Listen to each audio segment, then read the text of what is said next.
नमस्कार शेतकरी बंधूंनो आणि भगिनींनो, कृषी दर्शन या कार्यक्रमात मी आपल्या सगळ्यांचे मनपूर्वक स्वागत करते। मंडळी, भारताच्या कृषी अर्थव्यवस्थेत तेलबिया पिकांचा अतिशय महत्त्वाचा असा वाटा आहे। ही पिके खरीप आणि रब्बी या दोन्ही हंगामात घेतली जातात। या संदर्भात आज आपण जाणून घेणार आहोत आणि आजचा आपला विषय आहे रब्बी हंगामातील तेलबिया पिके। या संदर्भात आज आपण आमंत्रित केलेले आहे डॉक्टर जीवन कतोरे सरांना। नमस्कार सर। नमस्कार। हे वरिष्ठ शास्त्रज्ञ आणि प्रमुख कृषी विज्ञान केंद्र सेलसुरा, जिल्हा वर्धा येथे कार्यरत आहेत। आणि आता सर आपण चर्चेला सुरुवात करूया। सर, जगामध्ये आता तेलबिया पिकांची काय स्थिती आहे? नमस्कार शेतकरी बंधूंनो, जगामध्ये तेलबिया पिकांचं उत्पादन हे काही देशांमध्ये कमी होत आहे आणि काही देशांमध्ये हळूहळू वाढत आहे। क्षेत्र बऱ्याचशा देशांमध्ये वाढत असून उत्पादकता मात्र तेवढी वाढत नाहीये। उदाहरणार्थ, भारत हा जागतिक तेलबियाच्या पिकांची जर आपण कंपॅरिझन जर केलं तर भारताचा हा चौथा क्रमांक लागतो आणि भारताकडे जवळपास 20.8% क्षेत्र तेलबिया पिकाचे आहे। परंतु एकूण उत्पादनाच्या तुलनेत भारत अजूनही खूप मागे आहे आणि फक्त 10% जागतिक तुलनेत फक्त उत्पादन होते, म्हणजे 20% एरिया आणि 10% फक्त उत्पादन। म्हणून आपल्याला तेलबिया पिकांचं क्षेत्रफळ दोन्ही हंगामात, खरीप आणि रब्बी जे आपण म्हणतोय, तर रब्बी हंगामात सुद्धा वाढवणं आवश्यक आहे आणि रब्बी हंगामातलंच जे पिकं आहेत त्यापासून आपल्याला शाश्वत उत्पन्न आपल्या देशामध्ये मिळू शकते। आणि सर, महाराष्ट्रामध्ये तेलबियाची काय स्थिती आहे? तर भारतात जर आपण विचार केला तर जे प्रमुख 4 राज्य आहेत, राजस्थान, गुजरात, मध्य प्रदेश आणि चौथा क्रमांक महाराष्ट्राचा लागतो, जिथे सर्वात जास्त क्षेत्रफळ आहे। राजस्थान आणि गुजरात या राज्यामध्ये, दोन्ही राज्यामध्ये 20% क्षेत्रफळ आहे आणि 19% क्षेत्रफळ तेलबियाचं मध्य प्रदेशमध्ये आहे आणि महाराष्ट्रात 16% आहे। आता या चारही राज्यांचा जर विचार केला आपण तर संपूर्ण देशात जवळपास 75% क्षेत्र या राज्यात आहे आणि हे उत्पादन सुद्धा या 4 राज्यांमध्ये जास्त आहे। मग आपण महाराष्ट्राचा जर विचार केला तर महाराष्ट्रामध्ये खरीपमध्ये आणि रब्बी दोन्ही हंगामात आपण तेलबिया पिकं घेतो। खरीप हंगामात मुख्यत्वे आपण सोयाबीन हे तेलबिया पीक घेतो, ज्याचं क्षेत्रफळ भरपूर असं मोठं आहे। परंतु रब्बी हंगामामध्ये आपण करडी, मोहरी, सूर्यफूल, जवस यासारखे पिकं घेतो। खरीप हंगामामध्ये मुख्यत्वे आपल्याला पूर्णपणे आपलं शेत हे पावसावरती अवलंबून असल्यामुळे इथे आपल्याला उत्पादन थोडंसं शाश्वत मिळत नाही किंवा कमी मिळते। म्हणजे जवळपास महाराष्ट्रामध्ये 72 ते 75% क्षेत्रफळ हे पावसावर अवलंबून आहे तेलबिया पिकांचं सुद्धा। सर, महाराष्ट्रामध्ये तेलबिया पिके कोणती येतात? महाराष्ट्रामध्ये जसं समजा मी आता सांगितल्याप्रमाणे खरीप हंगामामध्ये आपण सोयाबीन हे पीक मुख्यत्वे घेतो, त्यानंतर सूर्यफूल काही प्रमाणात घेतल्या जाते आणि तीळ सुद्धा खरीप हंगामात काही प्रमाणात घेतला जातो। परंतु क्षेत्रफळाचा आणि उत्पादनाचा विचार केला तर सर्वात जास्त हे सोयाबीन खरीप हंगामात घेतले जाते। पण एक लक्षात घ्यायचं, जसा आता या वर्षीचा पाऊस आहे हा पाहता सोयाबीनचं उत्पादन किंवा सोयाबीन हे तेलबिया म्हणून याचं उत्पादन घेत असताना आपल्याला भरपूर अशी रिस्क राहते। तर म्हणून ते हंगामात म्हणजे खरीप हंगामापेक्षा रब्बी हंगामातील जर तेलबिया पिकांकडे जर आपण वळलो तर ते फायद्याचं ठरेल। त्यासाठी आपण मुख्यत्वे करडी, जी हळूहळू समजा त्याचं क्षेत्रफळ कमी होत आहे, परंतु करडी या पिकाकडे जर आपण वळलो तर आपलं क्षेत्रफळही वाढेल। त्याच्यानंतर दुसरं महत्त्वाचं आहे मोहरी पीक, जे काही मध्य महाराष्ट्रात आणि विदर्भात घेतल्या जात आहे आता। आणि तिसरं मग एक आहे सूर्यफूल, जे आपण सीजनल वर्षात 3ही सीझनमध्ये हे लावू शकतो, सीजनल हे नाही। आणि चौथं एक आहे महत्त्वाचं पीक, जे खूप आधी याचं क्षेत्रफळ जास्त होतं, जवळपास 70,000 हेक्टर पर्यंत आपल्या महाराष्ट्रात होतं, परंतु आता कमी आहे, ते म्हणजे जवस। तर जवस पीक सुद्धा आपण रब्बी हंगामात घेऊ शकतो। आणि तीळ रब्बी हंगामात जर घेतला तर याचं ड्युरेशन म्हणजे कालावधी थोडासा जास्त होतो, परंतु या प्रकारे आपण म्हणजे करडी, सूर्यफूल, जवस आणि मोहरी व तीळ यासारखी पिकं घेऊ शकतो। सर, तुम्ही सांगितल्याप्रमाणे करडी ही खूप महत्त्वाची आहे आणि आता ती जास्त घेतल्या जात नाही, बरोबर? तर आता आपण करडीची लागवड किंवा त्याची वाण वगैरे कुठे मिळते किंवा कोणते वाण निवडावे किंवा हा. त्याची जमीन वगैरे कशी असते याबद्दल प्रेक्षकांना काय सांगाल? तर शेतकरी बंधूंनो, करडी हे आपलं तसं थोडंसं जुनं पीक आहे, पण मध्यंतरी रब्बी हंगामात इतर पिकांच्या शिरकावामुळे महाराष्ट्रातलं हे क्षेत्रफळ कमी झालेलं आहे. कडधान्य पिकांमध्ये हरभरा पिकांचं प्रमाण वाढलं आणि त्यातल्या त्यात काही एक वर्षापासून हरभरामध्ये चांगलं उत्पादन देणाऱ्या व्हरायटी झाल्या, म्हणून करडी पिकाचं क्षेत्रफळ एकदम कमी झालं. अन्यथा करडी हे एकदम अल्पखर्चिक असं पीक आहे, कारण करडीची लागवड करत असताना त्याचा फक्त म्हणजे जमिनीमध्ये असलेल्या उपलब्ध ओलाव्यावरतीच मुख्यत्वे हे पीक येतं. आणि करडी हे पीक जवळपास आपण सप्टेंबरच्या 3ऱ्या आठवड्यापासून 15 ऑक्टोबर पर्यंत याची लागवडीची शिफारस करतो. बरेचसे शेतकरी बांधव हे 30 ऑक्टोबर पर्यंत सुद्धा या पिकाची लागवड करत असतात. हे पीक पेरत असताना थोडंसं जिथं ओल चांगली असेल जमिनीमध्ये तेवढ्या खोलीपर्यंत, म्हणजे 5 ते 7 सेंटीमीटर पर्यंत खोल किंवा कधी कधी त्यापेक्षाही थोडंसं जास्त पडलं तरीही हे पीक पेरणी करत असताना चालेल. या पिकासाठी जसं आता आपण वाणांच्या बद्दल विचारलं, तर करडीमध्ये डॉक्टर पंजाबराव देशमुख कृषी विद्यापीठ अकोला मार्फत AKS 207 हे एक वाण आहे, जे महाबीजच्या मार्फत याचं बियाणं महाराष्ट्रभर उपलब्ध आहे. तसेच PKV पिंक हे सुद्धा एक नवीन वाण आहे, ज्याचं बियाणं महाबीजच्या मार्फत हे संपूर्ण महाराष्ट्रात उपलब्ध आहे. आणि हे दोन्ही वाण आपल्या महाराष्ट्रासाठी शिफारस आहेत. करडी पिकाचा रासायनिक किंवा आपण जैविक खते वापरतो, तर त्यापैकी कुठलं वापरायला पाहिजे शेतकऱ्यांनी?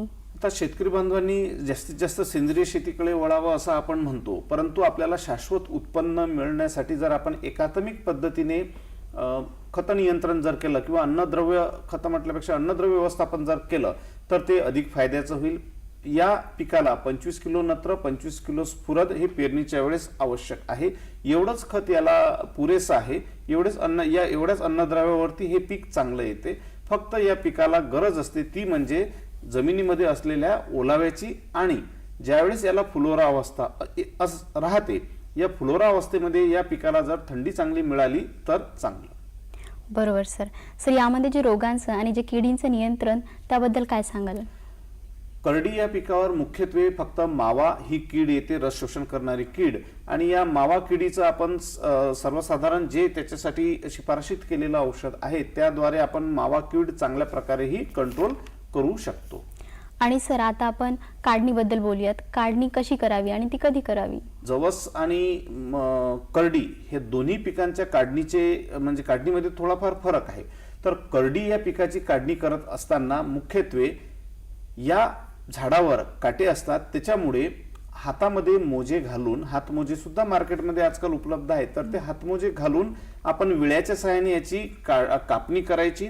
त्याच्यानंतर 2 ते 3 दिवस हे वाळू द्यायचं आणि त्याच्यानंतर मळणी करायची. आता ही झाली आपली पारंपरिक पद्धत. परंतु सद्यस्थितीत जर आपल्याला आधुनिक पद्धतीने याची जर मळणी किंवा कापणी आणि मळणी करावायची असेल तर मार्केटमध्ये आणि शेतकऱ्यांकडे सुद्धा जे हार्वेस्टर, कंबाईन हार्वेस्टर आपण ज्याला म्हणतो, असे कंबाईन हार्वेस्टर सुद्धा उपलब्ध आहेत. या कंबाईन हार्वेस्टरद्वारे कापणी, मळणी आणि बियाणं सुद्धा स्वच्छ करून दिल्या जाते.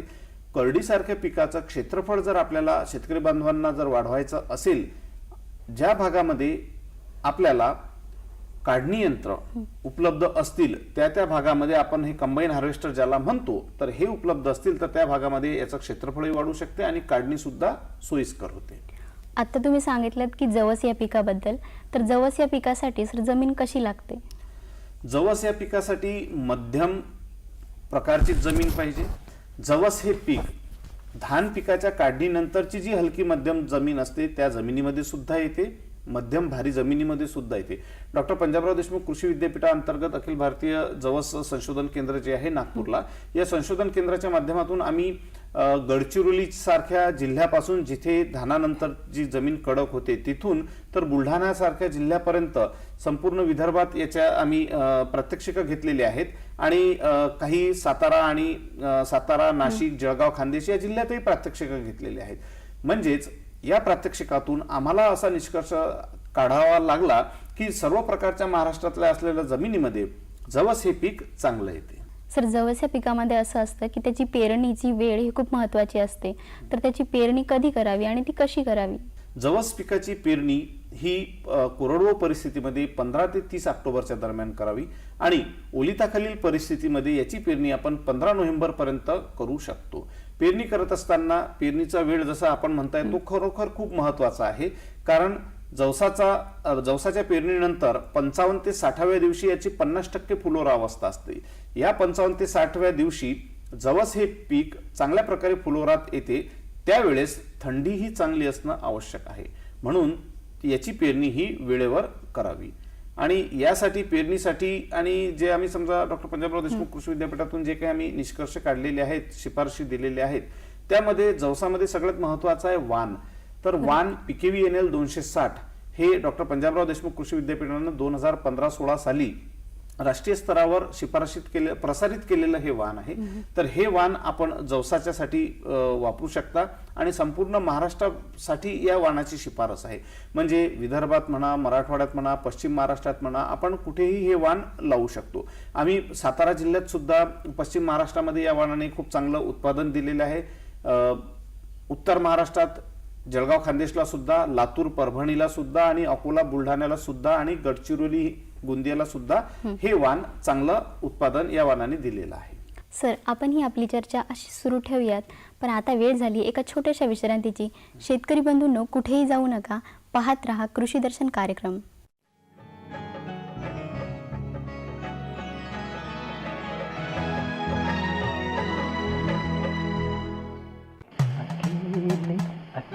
अरे वाह भैया, अकेले अकेले। अरे तू भी ले, पर खाएगा कैसे? मैं ऑर्गेनिक खेती की बात कर रहा रे बेटे। अकेले अकेले खेती कब तक करेगा? मतलब? गांव में 20-25 किसानों का समूह बना के पंजीकरण करवा ले, फिर सरकारी ट्रेनिंग भी मिलेगी और मुफ्त जैविक बीज खाद भी।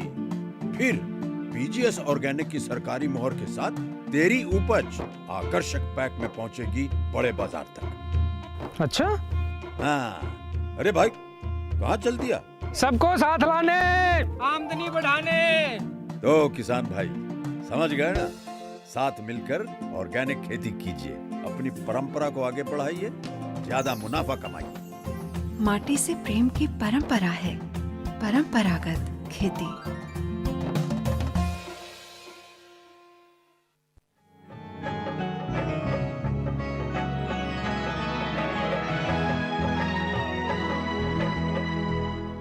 ब्रेकनंतर मी तुम्हा सर्वांचे स्वागत करते. सर, आता आपण परत विषयाकडे वळूयात. सर, जवस या पिकामध्ये तणाचं नियंत्रण आपण कसं करावं, काय सांगाल प्रेक्षकांना?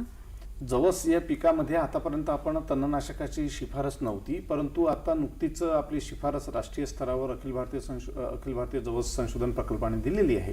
तर यामध्ये मेटसल्फुरान मिथाइल अधिक क्लोडोनिफॉप या कॉम्बिनेशनचे जवळपास मार्केटमध्ये 4 ते 5 प्रोडक्ट उपलब्ध आहेत. त्यामधलं एक वेस्टा नावाचं सुद्धा एक आहे. तर याची आपण जवस पीक 25 ते 30 दिवसांच्या नंतर, पेरणीपासून 25 ते 30 दिवसांनंतर आपण मेटसल्फुरान मिथाइल अधिक क्लोडिनोफॉप या दोन्ही तणनाशकाचं मिक्सचरच उपलब्ध असल्यामुळे याची आपण फवारणी करून तण नियंत्रण करू शकतो. फवारणीनंतर एक 8 ते 10 दिवसांनी त्यामध्ये जर आपण डवरणी केली तर आपलं जे काही वाढलेलं तण आहे हे सुद्धा चांगल्या प्रकारे शेताबाहेर निघण्यास मदत होईल आणि अशा प्रकारे आपण तणमुक्त आपलं जवस पीक हे ठेवू शकतो. आता जवस या पिकामधील आपण काढणी कशी करणार आणि ती कधी करावी आणि कोणत्या पद्धतीने करावी? पारंपरिक पीक असल्यामुळे आपण आपली जी काढणीची पद्धत आहे, जशी करडीची मी तुम्हाला सांगितली कंबाईन हार्वेस्टरने, आता जवसाची सुद्धा कंबाईन हार्वेस्टरने काढणी मध्य प्रदेशच्या सागर जिल्ह्यामध्ये बरेचसे शेतकरी करतात, कारण तिथे पूर्ण म्हणजे एक 10-10, 15-15, 20-20 एकरचे काही जवसाचे प्लॉट आहेत, त्याच्यामुळे तिथे आपण करतो. परंतु आपल्या महाराष्ट्रामध्ये 1-2 एकर किंवा 2-3 एकर पेक्षा जास्त कोणी लावत नाही. त्याच्यामुळे आपल्या पारंपरिक पद्धतीने विळ्याच्या सहाय्यानेच कापून त्याची काढणी करावी. कापल्यानंतर त्याच्या छोट्या छोट्या पेंड्या बांधून ह्या एक 4 ते 5 दिवसापर्यंत शेतातच राहू द्यायच्या, ते सुकू द्यायच्या आणि त्याच्यानंतर आपल्या साध्या मळणी यंत्राच्या सहाय्याने, ज्या मळणी यंत्राचा ची मोटर 5 HP पेक्षा कमी असेल, अशा मळणी यंत्राच्या सहाय्याने आपण याची मळणी करावी. मळणी करत असताना मात्र एक लक्षात ठेवायचं की जवसाचं बी वजनाने हलकं असल्यामुळे आणि आपण जे 4 ते 5 दिवस याला ऊन देत आहोत कापणीनंतर, तर यामुळे याचं बियाणं कुटारामध्ये किंवा जवसाचे जे धसकट जे उडतात त्याच्यामध्ये हे उडून जाऊ शकते. ते अवॉइड करण्यासाठी आपल्याला या मळणी यंत्राची जी गती आहे ती एकदम कमी ठेवावी लागेल आणि ब्लोअर जे राहतो तो सुद्धा कमी ठेवावा लागेल. शेतकरी बंधूंनो, मोहरी या पिकाचं अत्यंत महत्त्व आहे. मोहरीचं तेल हे खूप आवश्यक असतं आणि आता आपण जाणून घेऊयात सरांकडून मोहरी या पिकाबद्दल. मोहरी हे सुद्धा एक रब्बी हंगामात आपल्या महाराष्ट्रात खूप चांगल्या प्रकारे येणारं पीक आहे. हे सुद्धा अल्पखर्चिक पीक आहे. म्हणजे जे मी आज आपणास करडी, जवस आणि मोहरी ह्या तिन्ही पिकांबद्दल सांगतोय, तर हे तिन्ही पिकं आपल्याकडे येत असलेलं जे पीक आहे म्हणजे मुख्य पीक रब्बी हंगामातील ते म्हणजे हरभरा. या हरभरा पिकाच्या तुलनेत या तिन्ही पिकाला लागणारा लागवड खर्च हा कमी आहे. जो आपण मोहरीबद्दल आता म्हणताय, तर मोहरीमध्ये फक्त प्रति एकरी 2 किलो बियाण्याची शिफारस केलेली आहे. जर चांगल्या प्रकारे जर समजा आपण पेरणी केली तर एवढं बियाणं सुद्धा लागत नाही आणि एक 150 रुपये किलो फक्त मोहरीचं बियाणं आहे. तर 300 रुपयात आपल्याला 1 एकरचं बियाणं प्राप्त होते आणि याच्यापासून मिळणारं उत्पादन हे सुद्धा चांगलं आहे. जर 30 ऑक्टोबरच्या पूर्वी किंवा जास्तीत जास्त 10 नोव्हेंबर पर्यंत मोहरीची लागवड जर केली तर आपल्याला खूप चांगलं उत्पादन याच्यापासून आपल्याला मिळू शकते. तर हे मिळणारं उत्पादन याच्यापासून जे आपण म्हणतोय नेहमी किंवा तेलबिया पिकांचं जे महत्व आहे रब्बी हंगामातलं, ते या मोहरी पिकामुळे सुद्धा चांगल्या प्रकारे वाढू शकते. सर, आपण ही आपली चर्चा अशी सुरू ठेवूयात, पण आता वेळ झाली एका छोट्याशा विश्रांतीची. शेतकरी बंधूंनो, कुठेही जाऊ नका, पाहत रहा कृषी दर्शन कार्यक्रम.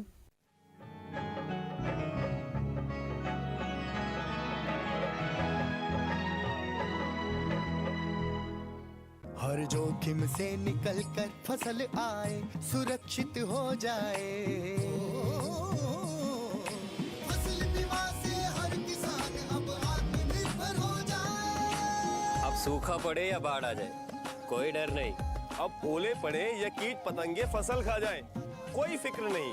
अब कैसी भी आपदा हमारी फसल पे आ जाए, क्षति होने पर हमारे दावों का उचित भुगतान मिलता है, क्योंकि हमने लिया है प्रधानमंत्री फसल बीमा। बुआई से फसल कटाई तक हर जोखिम का दावा, न्यूनतम प्रीमियम पर अधिकतम भुगतान का वादा। योजना से हर साल जुड़ रहे हैं 5 करोड़ से ज्यादा किसान। अब आपकी है बारी। नजदीकी कृषि कार्यालय, सहकारी समिति, बैंक शाखा, अधिकृत बीमा कंपनी या जन सेवा केंद्र में स्वेच्छा से करा सकते हैं पंजीकरण।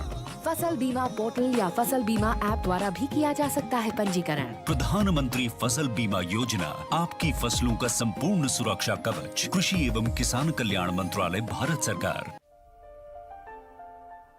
भारत सरकार का हर प्रयास किसानों की प्रगति को दे रहा एक नया विश्वास। देश के किसानों के प्रति समर्पित भारत सरकार विशेषकर पूर्वोत्तर राज्यों और अंडमान निकोबार के कृषि क्षेत्र के विकास के लिए नए प्रगतिशील कदम उठा रही है, जिससे वहां के किसान तेजी से तरक्की कर रहे हैं। कृषि क्षेत्र के विकास को अनवरत जारी रखते हुए माननीय प्रधानमंत्री श्री नरेंद्र मोदी जी के नेतृत्व में भारत सरकार ने एक दूरदर्शी निर्णय लेते हुए देश में राष्ट्रीय खाद्य तेल मिशन ऑयल पाम की शुरुआत की है, जिससे पूर्वोत्तर राज्यों और अंडमान निकोबार के किसानों को विशेष लाभ मिलेगा। पूंजी निवेश में वृद्धि होगी, खाद्य तेल आयात पर निर्भरता कम होगी और रोजगार के अवसरों का सृजन होगा। खाने के तेल में आत्मनिर्भरता के लिए अब राष्ट्रीय खाद्य तेल मिशन ऑयल पाम का संकल्प लिया गया है। नॉर्थ ईस्ट और अंडमान निकोबार द्वीप समूह ये वो क्षेत्र हैं जहां आसानी से पाम की खेती हो सकती है, पाम ऑयल का उत्पादन हो सकता है। इस मिशन के अंतर्गत ऑयल पाम का रकबा और पैदावार बढ़ाने पर जोर देने के लिए सरकार ने 11,000 करोड़ रुपए से अधिक की सहायता राशि निर्धारित की है। मिशन के तहत सरकार ने ऑयल पाम की खेती के लिए रोपण आदि की सहायता में बढ़ोतरी करते हुए पहले मिलने वाले 12,000 रुपए प्रति हेक्टेयर को बढ़ाकर 29,000 रुपए प्रति हेक्टेयर तक कर दिया है। पौधारोपण सामग्री की कमी दूर करने के लिए बीजों की पैदावार करने वाले बागों को भी सहायता दी जाएगी, जिसके तहत प्रति 15 हेक्टेयर क्षेत्रफल के ऑयल पाम उद्यान के लिए 1 करोड़ और नर्सरी विकास के लिए 50 लाख रुपए का प्रावधान है। 30 वर्ष की आयु के पुराने बगीचों के पुनरुद्धार के लिए 250 रुपए प्रति पौधा का एक मुश्त अनुदान दिया जाएगा। पूर्वोत्तर और अंडमान को विशेष सहायता के तहत उनकी क्षेत्र संरचना, जलवायु एवं अन्य परिस्थितियों के अनुसार विभिन्न मदों में, जैसे हाफ मून टेरेस में 4000 रुपए प्रति हेक्टेयर, बाड़ या बायो फेंसिंग तथा लैंड क्लियरेंस के लिए 7000 रुपए प्रति हेक्टेयर और एकीकृत खेती के लिए 10,000 रुपए प्रति हेक्टेयर का प्रावधान है। प्रारंभिक 4 वर्षों की अवधि में रखरखाव और अंतर फसल के लिए 50,000 रुपए प्रति हेक्टेयर का प्रावधान है। किसानों के लिए रोजगार के अवसर पैदा करने और उद्योगों को बढ़ावा देने के लिए 5 मीट्रिक टन प्रति घंटा क्षमता वाली नई पाम ऑयल मिल की हर इकाई के लिए 5 करोड़ रुपए तक के अनुदान की व्यवस्था है और क्षमता में वृद्धि होने पर अतिरिक्त धनराशि का भी विकल्प उपलब्ध है। सेंट्रल सरकार इना ऑयल पाम स्कीम थरन रोन दुआ नहीं लौ नहीं तुतेन कन हाक ले कन छपुई गई पो कन बेसे या। ऑयल पाम के किसान ताजे फलों के गुच्छे यानी FFB का उत्पादन करते हैं, जिनकी वर्तमान में कीमतें अंतर्राष्ट्रीय मूल्यों में उतार चढ़ाव के आधार पर तय होती हैं। पहली बार केंद्र सरकार ताजे फलों के गुच्छे की कीमत के लिए किसानों को आश्वासन दे रही है। ये व्यवहार्यता मूल्य यानी VP कहलाएगा, यानी किसानों को कोई घाटा नहीं होने दिया जाएगा। इन प्रावधानों से किसानों को बाजार के उतार चढ़ाव से संरक्षा भी प्राप्त होगी। व्यवहार्यता मूल्य VP तय करने की शुरुआत 1 नवंबर से होगी और अगले वर्ष 31 अक्टूबर तक जारी रहेगी। इसे ऑयल पाम वर्ष कहा जाएगा।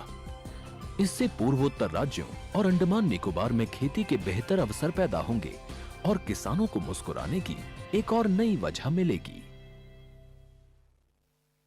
शेतकऱ्यांच्या हितासाठी मोठं पाऊल, प्रधानमंत्री कृषी सिंचन योजना। प्रत्येक शेताला पाणी, प्रत्येक थेंबानं अधिक उपज, सिंचनाचे योग्य उपाय आणि जल संरक्षणाच्या नव्या तंत्रज्ञानासह वाढणार जमिनीचा जलस्तर। जिल्हा स्तरापर्यंत असतील सिंचन योजना। बिगर सिंचित क्षेत्रापर्यंत पोहोचल्यानं वाढणार उत्पादन। भारत सरकारची भव्य योजना, प्रधानमंत्री कृषी सिंचन योजना।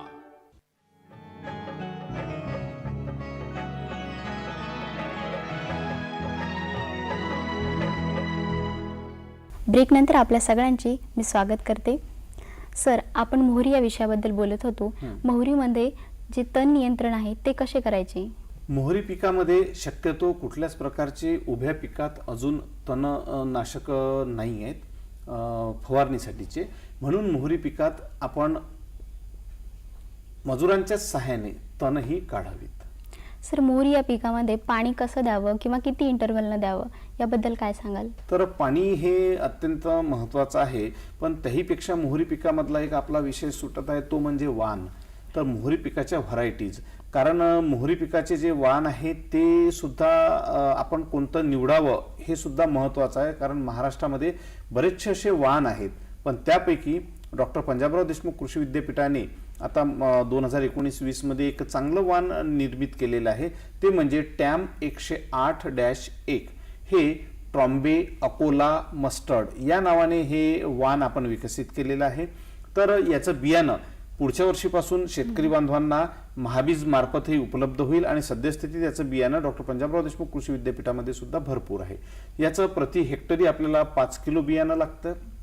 पेरणीची वेळ मी तुम्हाला सांगितलेलीच आहे आणि प्रति एकरी 20-20-0-13 हे 50 किलो जे खत आहे हे टाकून जर आपण पेरणी केली तर हे वाण खूप चांगल्या प्रकारे आपल्याला उत्पादन देते। जवळपास प्रति एकरी आम्ही जे प्रात्यक्षिक घेतले शेतकऱ्यांच्या शेतावर, तर या वाणाने आम्हाला 3 ते 4 क्विंटल पासून 7 ते 8 क्विंटल पर्यंत उत्पादन दिलेलं आहे। आता 7 ते 8 क्विंटल तुम्ही म्हणाल की हा एकदम डबलचा फरक होतोय, तर हा कसा? तर हा नेमका ओलिताचा मुळे जो तुम्ही प्रश्न विचारला किंवा ओलित व्यवस्थापन, तर हा जो फरक पडतोय तो मुख्यत्वे ओलिताचा आणि त्यासोबतच लागवडीच्या वेळीचा।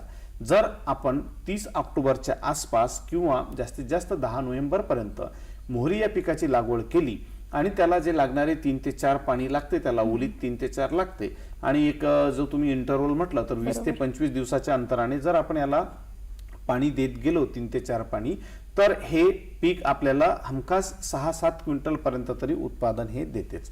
मग पाणी नेमकं केव्हा द्यायचं? तर पेरणीच्या वेळेस तर एक आपण पाणी देतोच, त्या व्यतिरिक्त त्याच्या 20 ते 25 दिवसानंतर एक पहिलं पाणी द्यायचं, नंतर फुलोरावस्था येत असताना फुलोरावस्था याचा जो कालावधी जो आहे फुलोरावस्थेचा हा खूप मोठा असा कालावधी राहतो.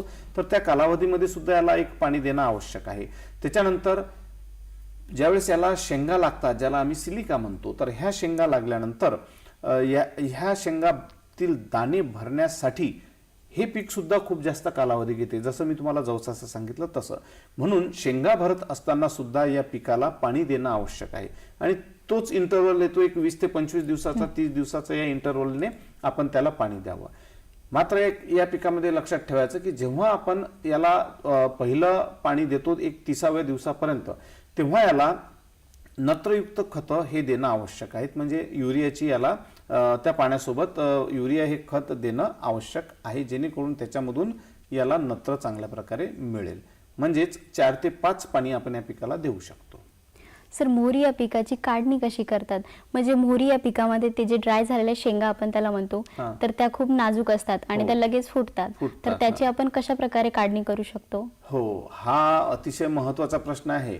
कारण तुम्हाला सांगतो, बऱ्याचशा शेतकरी बांधवांच्या मनामध्ये मोहरी पीक म्हटलं की त्यांना तेच एक लक्षात येते की त्याचे मोहरी पीक जर आम्ही पेरलं तर त्याच्या सगळ्या शेंगा फुटतात आणि पुढच्या वर्षी पुन्हा आम्हाला जर तिथं दुसरं पीक घ्यायचं असलं तर तिथे हरभऱ्यासोबत किंवा गव्हामध्ये एकदम मोहरीच निघते.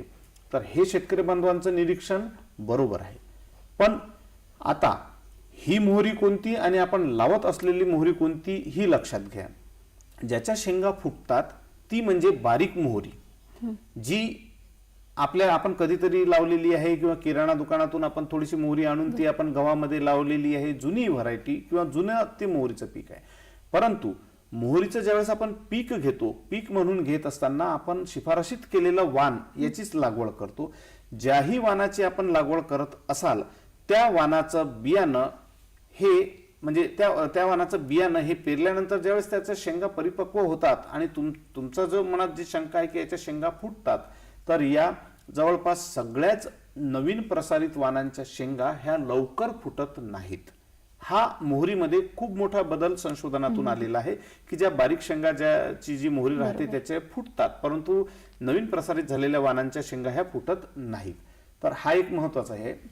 म्हणून याचा जो प्रत्येक वाणाचा कालावधी असतो, तर मोहरी या पिकाचा कालावधी जवळपास 110-115 दिवसाचा असतो. तर 110 ते 115 दिवसाचा कालावधी झाल्यानंतर आपण मोहरी या पिकाची कापणी ही आपल्या पारंपरिक पद्धतीने करू शकतो. मोहरी या पिकाबद्दल आपण माहिती आता जाणून घेतलेली आहे.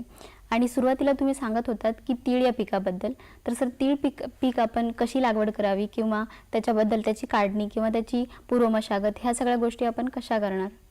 तर रब्बी हंगामात जे मी महत्वाचे 3 पिकांबद्दल आपल्याला सांगितलेलं आहे, यासोबतच आपण तीळ सुद्धा लावू शकतो. तर सहसा तीळ हा खरीप आणि उन्हाळी हंगामात लावतात. रब्बी हंगामाच्या सुरुवातीला आपण अर्ध रबी म्हणतो त्याला, तर अर्ध रबी सारखा आपण तीळ लावू शकतो, ज्याची N8 ही एक व्हरायटी आहे जी महाबीजकडे याचं बियाणं सुद्धा उपलब्ध आहे. रब्बी हंगामात आपण तेलबिया म्हणून हे पीक जे तीळ हे जे पीक आहे हे पीक लावलं तर फक्त या पिकाचा कालावधी जो आहे तो खरीप आणि उन्हाळीपेक्षा थोडा एक 8 ते 10 दिवसांनी लांबतो. अन्यथा हे पीक सुद्धा चांगलं आहे.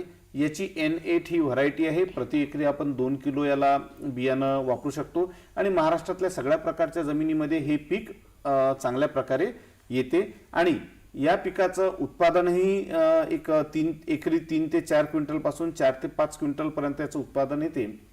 आणि मार्केटमध्ये नेहमीच याचा भाव जानेवारी महिन्यात म्हणजे जे मकर संक्रांत जे म्हणतो आपण त्याच्या आसपास हा वधारलेला असतोच. तर जर समजा तुम्हाला तीळ हे पीक जरी घ्यायचं असेल तर हे पीक सुद्धा आपण रब्बी हंगामात एक महत्त्वाचं पीक आहे, ते सुद्धा तुम्ही घेऊ शकता. याचं बियाणं सुद्धा उपलब्ध आहे आणि याची लागवड सुद्धा आपण जेवढं समप्रमाणात बियाण्यासोबत समप्रमाणात वाळू घेऊन ते मिक्स करून पेरणी यंत्राच्या सहाय्याने सुद्धा आपण याची पेरणी करू शकतो. प्रति एकरी 20-20-0-13 हे 50 किलो खत द्यायचं. 2 ते 3 ओलीत या पिकाला लागतात आणि या पिकावर गादमाशी जी कीड येते ती सुद्धा 1-2 फवारणीने ती सुद्धा कंट्रोल होते आणि उत्पादन सुद्धा याचं चांगलं येते. इन जनरल खरीप आणि उन्हाळी हंगामात हे पीक 90 दिवसात परिपक्व होते, पण रब्बी हंगामात हे पीक 100 ते 105 दिवस हे किंवा 110 दिवस हे घेऊ शकते. आपण रब्बी हंगामातील जे महत्त्वाचे तेलबिया पीक आहे त्यामध्ये आपण तीळ या पिकाचाही समावेश करू शकतो. सर, आज तुम्ही इथे आलात आणि शेतकऱ्यांना अतिशय मूल्यवान अशी माहिती दिल्याबद्दल मी नागपूर दूरदर्शन केंद्रातर्फे तुमचे आभार मानते. धन्यवाद. नमस्कार. नमस्कार.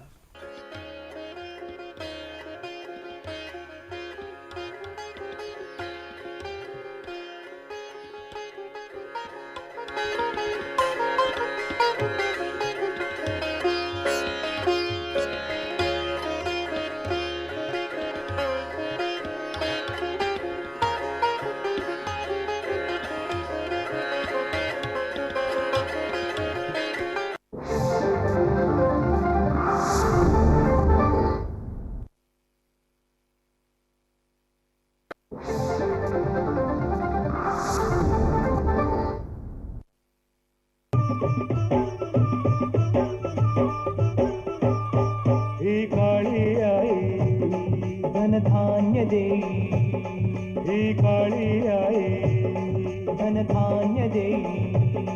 जोडते मनाची नाती आमची माती, आमची माणसं, आमची माती, आमची माणसं, आमची माती, आमची माणसं, आमची माती, आमची माणसं, आमची माती, आमची माणसं.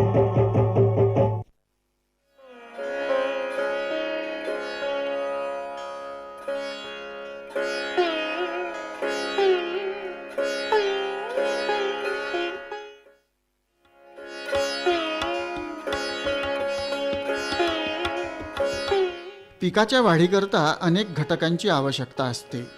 त्यातलाच एक महत्त्वाचा घटक म्हणजे खत. पाण्याच्या व्यवस्थापनासोबतच खताचं व्यवस्थापन देखील प्रमाणात केलं गेलं तर निश्चितच पिकाच्या भरघोस वाढीसाठी ते फायदेशीर ठरतं. तसंच जमिनीचा पोत टिकवण्यासाठी आणि पिकांचं उत्पादन वाढविण्यासाठी हिरवळीच्या खताला अतिशय महत्त्वाचं स्थान आहे. याविषयी आपण जाणून घेणार आहोत डॉक्टर पंजाबराव देशमुख कृषी विद्यापीठ अकोलाचे डॉक्टर ND पार्लावार यांच्याकडून.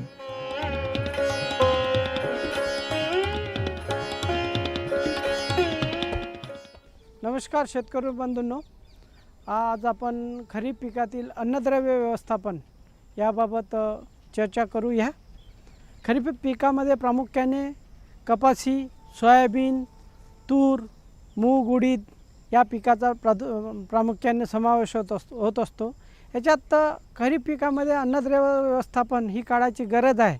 आपल्याला जास्तीत जास्त उत्पादन काढायचं असेल तर कपाशीपासून म्हणा, सोयाबीनपासून म्हणा, ज्वारीपासून किंवा तुरीपासून त्याला अन्नद्रव्य व्यवस्थापन करणं काळाची गरज आहे. अन्नद्रव्य व्यवस्थापनामध्ये प्रामुख्याने एकात्मिक अन्नद्रव्य व्यवस्थापनामध्ये याच्यात ऑर्गॅनिक म्हणजे सेंद्रिय पद्धतीनं आपल्याला व्यवस्थापन करता येते. सेंद्रिय अधिक असेंद्रिय पद्धतीनं सुद्धा याचं व्यवस्थापन करता येते. कपाशीमध्ये शेतकरी नत्र, स्फुरद, पालाश आणि सूक्ष्म अन्नद्रव्य ते टाकत असतात. तर या नत्र, स्फुरद, पालाशसोबतच आपल्याला हिरवळीचं खतसुद्धा, हिरवळीचं खत, गांडूळ खत, कंपोस्ट खत किंवा नाडेप खत हे सुद्धा आपण टाकू शकतो. मित्र हो, आपल्याकडे पहिले गुरंढोरं भरपूर प्रमाणात होते. त्याच्यामुळे 3 वर्षातून एकदा शेणखत टाकत होतो आणि 3 वर्षातून एकदा शेणखत टाकत असल्यामुळे आपल्याला जमिनीमधलं सेंद्रिय खर्चाचं प्रमाण आपल्याला ठेवता येत होतं. पण आता गाई म्हशी नाही आहे, आपण शेणखत टाकत नाही. त्याला पर्यायी उपाय म्हणून काय करायचं? पर्यायी उपाय म्हणून शेतकऱ्यांनी स्वतःच्या शेतावर गांडूळ खत, कंपोस्ट खत, नाडेप खत, हिरवळीचं खत हे करू शकता. कंपोस्ट खत तयार करून एवढ्या शेतात टाकायचं असेल तर आपल्याला जवळपास 2.5 टन सोयाबीनला टाका लागते, हरभऱ्याला 2.5 टन टाका लागते, कपाशीला जवळपास 7.5 ते 10 टन टाका लागते. अशा प्रकारे खत टाकत असताना त्याला जास्त प्रमाण लागतो. त्याच्याकरता शेतकरी बंधूंना माझी नम्र विनंती आहे की गांडूळ खतपेक्षा आपल्या शेतातच समजा आपण जेव्हा कपाशीचं पीक घेऊ त्याच्यात एक तास आंतरपीक म्हणून बोरू किंवा धेंच्या या हिरवळी खताचं 1 तास टाकलं तर ते जास्त फायदेशीर होऊ शकतो. किंवा कपाशीमध्ये मूग किंवा उडीद पेरा 1 तास, त्याच्यात मूग आणि उडदाचे शेंगा तोडून टाका आणि शेंगा तोडल्यानंतर त्या शेतातच गाडा. त्याच्यामुळे तुम्हाला जवळपास 3 ते 4 टन पालापाचोळा मिळतो आणि सेंद्रिय पदार्थसुद्धा तयार होतो. मित्रहो, सगळ्यात चांगलं महत्त्वाचं म्हणजे जे हिरवळीचं खत आहे, ते हिरवळीचं खत आपण कपाशीमध्ये सुद्धा वापरू शकतो. म्हणजे कपाशी आपण जवळपास 3 फूट ते 4 फूट अंतरावर 2 ओळीतलं अंतर राहते. त्याच्यात समजा 45 सेंटीमीटरवर बोरू किंवा देंच्या टाकलं आणि बोरू हे देंच्या हे द्विदलवर्गीय पीक असून त्या मुळावर गाठी राहतात. मुळावर गाठी राहतात, हवेतलं नत्राचं प्रमाण ते शोषून घेतात आणि हेक्टरी 50 ते 60 किलो नत्र स्थिरीकरण हे फक्त बोरू आणि देंच्या करू शकतो आणि त्याच्यामुळे जमिनीचं पोत सुधारण्यास मदत होतो. आणि दुसरी महत्त्वाची गोष्ट म्हणजे जेव्हा हे बोरू आणि देंच्या हे 35 ते 40 दिवसाचं झाल्यानंतर त्याच्यात समजा आपण 2 तासाच्या मधात कपाशीमध्ये आपण समजा गाडलं, त्याच्यापासून आपल्याला जवळपास 16 ते 17 टन आपल्याला पालापाचोळा मिळतो आणि जमिनीचा पोत सुधारण्याचा. आणि देंच्यापासून जास्त मिळतो, 18 ते 20 टन पालापाचोळा मिळतो आणि ते गाडल्या जातो. गाडल्यानंतर जवळपास 1.5 महिन्यात चांगलं आपल्याला सेंद्रिय खत आपल्या जमिनीत मिळू शकतो. यामध्ये प्रामुख्याने बोरू टाकत असताना बोरूचं बियाणं हे हेक्टरी शेतकऱ्यांनी 25 ते 40 किलोपर्यंत तुम्ही हेक्टरी टाकू शकता आणि देंच्याचं सुद्धा 25 ते 30 किलोपर्यंत टाकू शकता. आणि नुसतंच आंतरपीक घेण्यापेक्षा त्याच्यात आपल्याला जमिनीचं पोत सुधारायचं असेल हिरवळीचं खत म्हणून हे एका सलग पीक म्हणून सुद्धा घेता येते. सलग आपल्या ज्या क्षेत्रामध्ये आपल्याला रबीमध्ये पीक घ्यायचं आहे त्याच्यात बोरू आणि देंच्या टाकायचं आणि एकरी 25 ते 30 किलो बियाणं लागतं आणि 1 फुटाच्या अंतरावर आपण याची पेरणी केली किंवा फोकी पद्धतीनं वापरल्यानंतर 35 ते 40 दिवसानंतर गाडलं, त्याच्यात रबी हंगामामध्ये कोणतंही आपल्याला खत टाकण्याची जरूरत नाही. त्याच्यामुळे जमिनीचा पोत सुधारतो आणि आपल्याला अन्नद्रव्य व्यवस्थापनामध्ये नत्र, स्फुलत, पालासुद्धा उदाहरणार्थ मला सांगू इच्छितो की बोरूमध्ये 0.8% नत्र आहे, 0.5% 1% स्फुरद आहे, 5% पालाश आहे. अशा प्रकारचे नत्र, स्फुरद, पालाश असल्यामुळे ते आपल्या जमिनीमध्ये चांगलं मदत होतं. आणि शेतकऱ्यांना एक महत्त्वाचं गोष्ट सांगायचं झालं की शेतीमध्ये जमिनीमध्ये सेंद्रिय कर्बाचं प्रमाण 0.5% जास्त असल्याशिवाय कोणतं तुम्ही नत्रयुक्त खत टाका, स्फुरदयुक्त खत टाका, पालाशयुक्त खत टाका, त्याचं शोषण होत नाही आणि जमिनीला पिकाला मिळू शकत नाही. म्हणून सेंद्रिय कर्बाचं प्रमाण हे वाढवण्यासाठी सेंद्रिय चक्रीकरण म्हणजे ऑर्गॅनिक रिसायकलिंग, सेंद्रिय चक्रीकरण हे केव्हाच होऊ शकते जेव्हा हिरवळीचं खत आपण वापरलं आणि शेतात गाडलं आणि शेतातच आपण गाडून त्याचं हे केलं, कुजवलं, तर त्याच्यापासून चांगल्या प्रकारचे आपल्याला खत मिळू शकतो. आणि उदाहरणार्थ त्यामुळे काय होते, जमिनीमध्ये सूक्ष्म जीवाणूंची संख्या वाढतो, गांडुळांची संख्या वाढतो. गांडुळांची संख्या वाढल्यामुळे ते लवकर कुजवण्यास मदत करतात आणि जमीन चांगला भुसभुशीत तयार होतो. त्या जमिनीमध्ये पाणी धारण करण्याची क्षमता वाढतो आणि पिकांची जोमदार वाढ होण्यास मदत होऊ शकतो. म्हणून शेतकऱ्यांनी हिरवळीचं खत तयार करताना प्रामुख्याने बोरू, देंच्या हे वापरू शकता, पण मूग, उडीद आणि बरबटीसुद्धा ह्या हिरवळीच्या खतामध्ये सुद्धा समावेश करू शकतो. मूग, उडीद आणि बरबटीच्या शेंगा तोडल्यानंतर शेतातच सुद्धा आपण ते गाडलं, त्याच्यापासून हिरवळीचं खत होते आणि हिरवळीचं खत तर होते, सोबतच त्याच्यामुळे आच्छादन होऊन जमिनीमधून ते बाष्पीभवन होणारं बाष्पीभवन ते सुद्धा कमी करू शकतो. आणि त्याच्यामुळे पाण्याची रिक्वायरमेंट म्हणजे जे पाणी लागतं वाढीसाठी, पिकाच्या वाढीसाठी, ते सुद्धा कमी लागतो. आणि आच्छादनामुळे आच्छादन तर याचा वापर होतो, पण सोबतच आच्छादन काही दिवसानं त्याचं कुजून त्याच्यापासून कंपोस्ट खतसुद्धा तयार होतो. म्हणून शेतकऱ्यांनी बोरू, देंच्या हे वापरायला पाहिजे. उदाहरणार्थ हे आमच्या पश्चिम विदर्भ विभागातील शेतकऱ्यासाठी, मध्य विदर्भ विभागातील शेतकऱ्यासाठी मी सांगतो. पण जे पूर्व विदर्भाचे शेतकरी धान घेतात, धान बांधणीमध्ये सुद्धा हिरवळीचं खत म्हणून बोरू, देंच्या हे आपण धान लागवडीच्या पूर्वी समजा आपण फेकू पद्धतीने एकरी 10 ते 12 किलो वापरून समजा आपण बोरू, देंचे हे केलं, उगवलं आणि त्याच्यानंतर 30 ते 35 दिवसानंतर गाळलं तर ते धानाला लागणारं जे खत आहे त्याच्यापासून 50% खताची बचत करू शकतो. उदाहरणं सांगायचं झालं तर नत्रयुक्त खताची आपण चांगल्या प्रकारे बचत करू शकतो. म्हणून धान बांधीतील शेतकऱ्यांनासुद्धा हा हिरवळीचं खत महत्त्वाचं आहे. कपाशीच्या शेतकऱ्यांना आणि सोयाबीनच्या शेतकऱ्यांना आणि कोणत्याही शेतकऱ्यांना हिरवळीचं ही काळाची गरज आहे. कारण त्याच्याशिवाय आपल्या जमिनीचं पोत कायम ठेवू शकत नाही, सेंद्रिय कर्ब आपण जमिनीत ठेवू शकत नाही. याच्याकरता हे हिरवळीचं खत सर्व शेतकऱ्यांनी आपल्या शेतात कपाशीमध्ये प्रामुख्याने शेतकऱ्यांनी वापरायला पाहिजे, ही कळकळीची विनंती आहे माझी. शेतकरी बंधूंनो, फार महत्त्वाचं म्हणजे आता जे हिरवळीचं खतचे विषय मी चर्चा केली आहे त्यामध्ये प्रामुख्याने बोरू हे हिरवळीचं खत वापरताना आपल्याला एका एकरासाठी जवळपास एका हेक्टरी म्हणजे 2.5 एकरासाठी 30 ते 35 किलो बियाणं लागतं. आणि हे बियाणं आपण 30 सेंटीमीटर म्हणजे 1 फुटाच्या अंतरावर समजा आपण लागवड करून त्याची पेरणी करू शकता. हे पेरणी केल्यानंतर त्याला सेंद्रिय पद्धतीने आपण हे करत असताना त्याच्यात कोणतेही रासायनिक खत टाकू नये, आमचं असं संदेश आहे.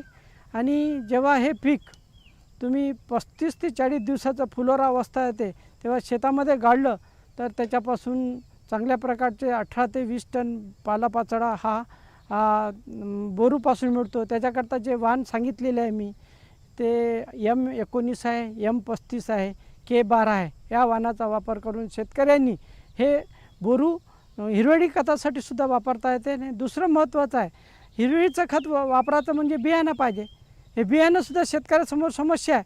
म्हणून बियाण्यासाठी सुद्धा याची लागवड करत असताना हे बोरू एकरी 12 ते 15 किलो वापरून 1 फुटावर अंतर लागवड केलं आणि ते आपण बियाण्यासाठी आपण वापर केला तर 140 ते 150 दिवसात आपल्याला चांगल्या प्रकारचे बोरूचे बियाणं मिळू शकतो. आणि ते बियाणं आपण दुसऱ्या वर्षी हिरवळीचं खत म्हणून वापरू शकतो. आणि दुसरं एक महत्त्वाचं पीक आहे धेंचा. हा धेंच्याच्या मुळावरसुद्धा गाठी असतात, फांद्यावर गाठी असतात आणि त्याला खोडावरसुद्धा गाठी असतात. याचा गाठीचं कार्य काय राहते, हवेत जे 78% नत्र आहे त्याचा नत्राचं शोषण करून आपल्या जमिनीमध्ये तो 70 ते 80 किलो नत्र स्थिरीकरण करतो, जमिनीचं पोत सुधारण्यात मदत होतो. हा बोरूचं सुद्धा धेंच्याचं सुद्धा असं आहे की एकरी आपल्याला जवळपास 25 ते 30 किलो हेक्टरी 25 ते 30 किलो बियाणं आपण 1 फुटाच्या अंतरावर लागवड करून त्याला बियाण्यासाठी वापरायचं असेल तर उत्पादन घ्यायचं असेल तर त्याला 50 किलो स्फुरत टाकणं गरजेचं आहे. आणि नत्र आणि पालास टाकण्याची काही आवश्यकता नाही. 50 किलो स्फुरत प्रति हेक्टर टाकून समजा त्याची लागवड केली तर तुम्हाला 160 ते 165 दिवसात तुम्हाला त्या धेंच्यापासून जवळपास 10 ते 12 क्विंटल बियाणं हेक्टरी मिळू शकतात. हे आमच्या संशोधनांची सिद्ध झालेलं आहे.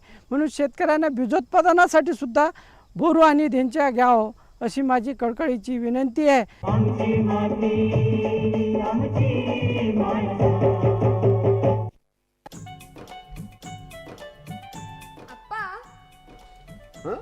एवढा निबंध लिहून देता?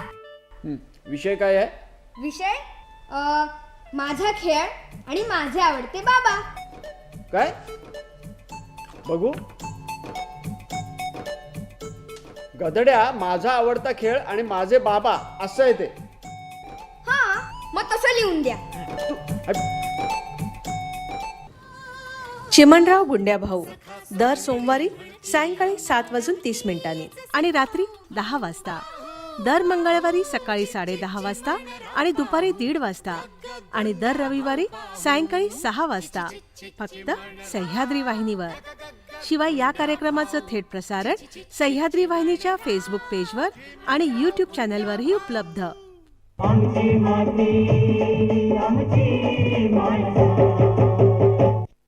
आणि हे सगळं करत असताना एकात्मिक अन्नद्रव्य व्यवस्थापनामध्ये सगळ्या गोष्टीचा आपण वापर करतो.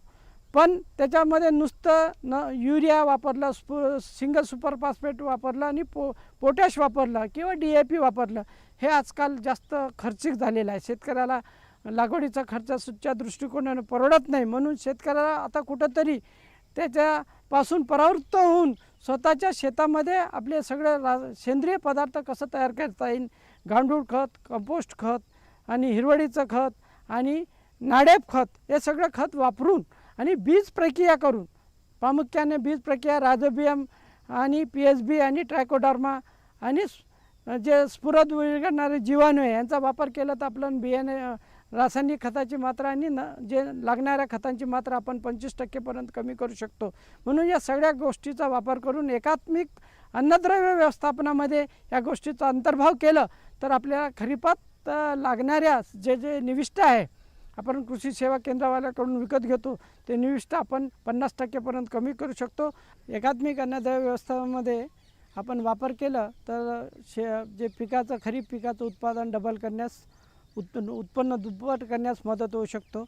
उदाहरणार्थ बोरू आणि धेंचा हे आपण खरीपामध्ये आंतरपीक घेतलं आणि ते 35 ते 40 दिवसाचं झाल्यानंतर फुलोरा अवस्था सुरू झाल्यानंतर आपल्याला त्याला कापून जमिनीमध्ये आच्छादनसुद्धा करता येते किंवा नांगराच्या सहाय्यानं गाडचंसुद्धा येते. त्यामध्ये प्रामुख्याने जेव्हा कापून आपण आच्छादन म्हणून टाकू तेव्हा जमिनीला लगतच म्हणजे जवळपास 4 ते 5 सेंटीमीटर वर त्याला कापून आपण टाकू शकतो. त्यामुळे जास्तीत जास्त आपल्याला बायोमास मिळू शकतो. शेतकऱ्यांनी या पद्धतीने, नाही तर काही शेतकरी का करतात 1 फूट वरूनच त्याला कापतात, त्याच्यामुळे तेवढं त्याचा जे बायोमास मिळणार होतं आपल्याला ते मिळत नाही. म्हणून शेतकऱ्यांनी जमिनीलगत त्याला कापून समजा जमिनीमध्ये जमिनीवर आच्छादन केलं तर त्याच्यापासून जास्त आपल्याला बायोमास मिळू शकतो. आणि दुसरी गोष्ट अशी पद्धत आहे की 35 ते 40 दिवसानंतर समजा वापसा कंडिशन असत, अशा परिस्थितीमध्ये आपण बलराम नांगराच्या सहाय्यानं बैलाच्या जोडीनं म्हणा किंवा ट्रॅक्टर ड्रॉन आपण कपाशीमध्ये आपण 4 फुटावर लागवड केलं तर ट्रॅक्टरनं सुद्धा जमिनीत गाडल्या जाते. आणि जमिनीत गाडत असताना एक पथ्य पाळायला पाहिजे, जमिनीत ओलावा समजा असलं तर वापसा कंडिशनमध्ये ते लवकर कुजवले जाते. समजा ओलावा नसेल, नुसतं कोरडं असेल, अशा परिस्थितीमध्ये शेतकऱ्यांनी दक्षता घ्यायला पाहिजे. आणि पाऊस आलेला नाही, कोरडा आहे, अशा परिस्थितीमध्ये तुम्ही गाडत असाल तर त्याच्यामुळे कुजण्यासाठी ओलावा चालला जाईल आणि मुख्य पिकाला आपल्याला ओलाव्याची कमतरता भासेल. म्हणून जेव्हा ओलावा असेल तेव्हा समजा वापसा कंडिशन असताना तेव्हा समजा आपण गाडलं तर त्याची कुजून चांगली होऊ शकते. त्याच्यापासून आपल्याला 20 ते 25 टन जे पालापाचोळा मिळतो त्याच्यापासून चांगल्या प्रकारचं कंपोस्ट मिळू शकतो.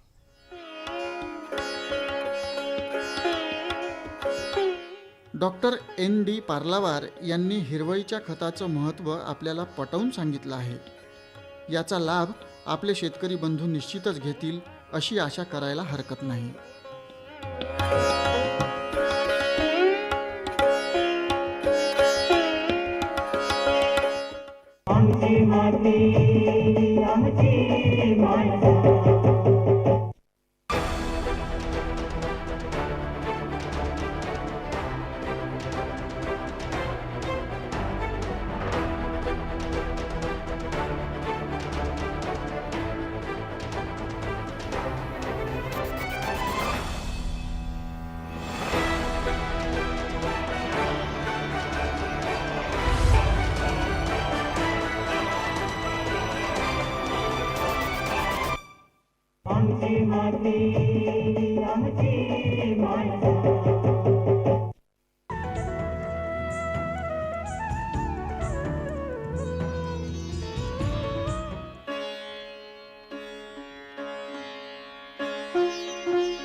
सूर्याच्या उष्णतेत प्रचंड ऊर्जा आहे.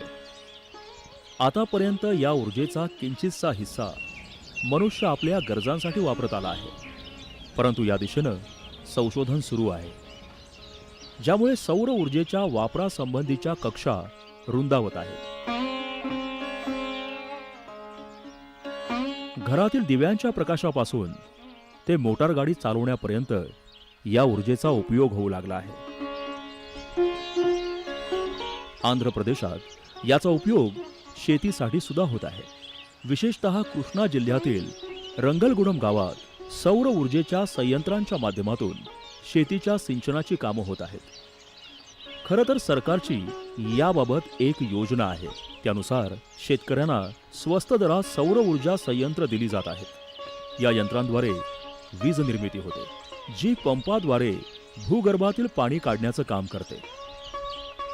योजनेअंतर्गत शेतावरच सौर ऊर्जा संयंत्र बसवली जातात.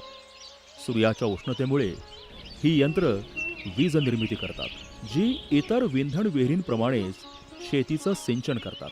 त्यासाठी सरकार अनुदान सुद्धा देतं, कारण संयंत्रांचा एकूण खर्च 4,90,000 रुपये आहे, ज्यामधून शेतकऱ्यांना फक्त 11% म्हणजेच वैयक्तिक अंदाजे फक्त 55,000 रुपये खर्च करावे लागतात. म्हणजे एकूण खर्चाच्या 79% तर सरकार आपल्यातर्फे देतं.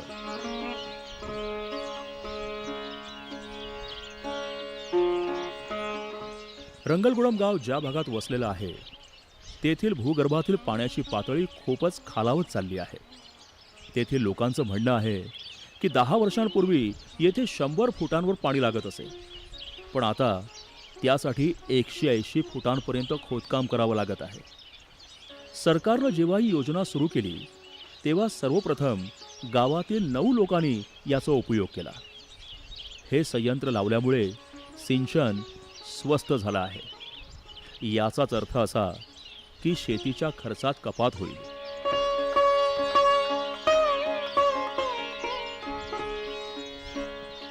शेतातील घटत्या पिकांचं एक कारण सिंचन सुविधांचा अभाव आणि कृषी खर्चात होणारी वाढ हे सुद्धा आहे.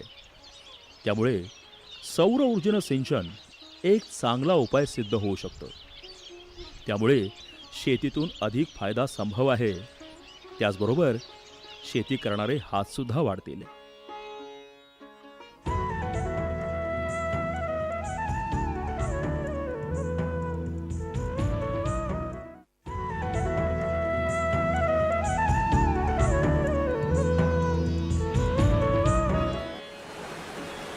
चांगल्या पिकासाठी शेतीला आवश्यक तेवढं पाणी मिळणं गरजेचं आहे.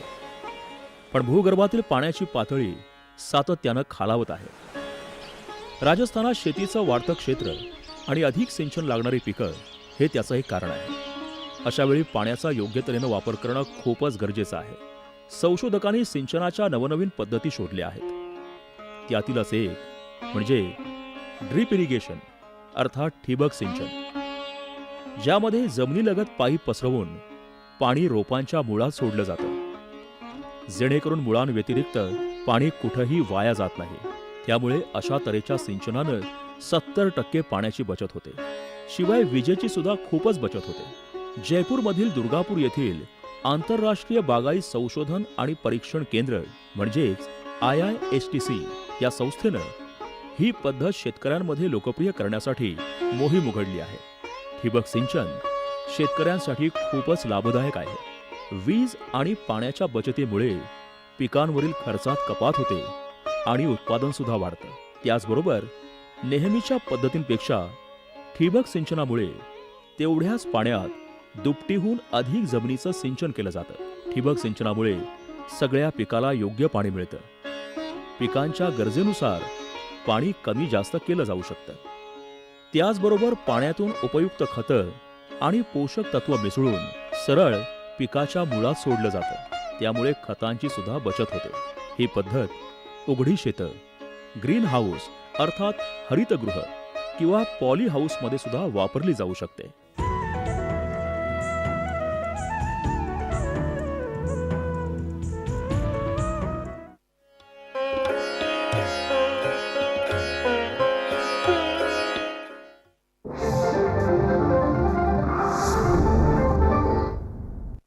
काजळ प्रस्तुत मैत्र हे शब्द सुरांचे. मराठी रंगभूमी दिनानिमित्त मैत्र हे शब्द सुरांचे या मालिकेत आपल्या भेटीला येत आहेत ज्येष्ठ रंगकर्मी श्रीकांत आणि शुभदा दादरकर. कुठल्याही गोष्टीचं नेहमी लोकांना नाविन्य असतं, उत्सुकता असते.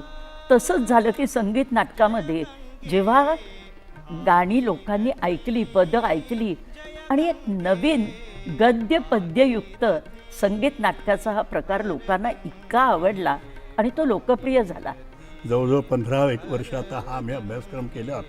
तरुणांचा भरणा प्रचंड वाढला आणि हाच निकष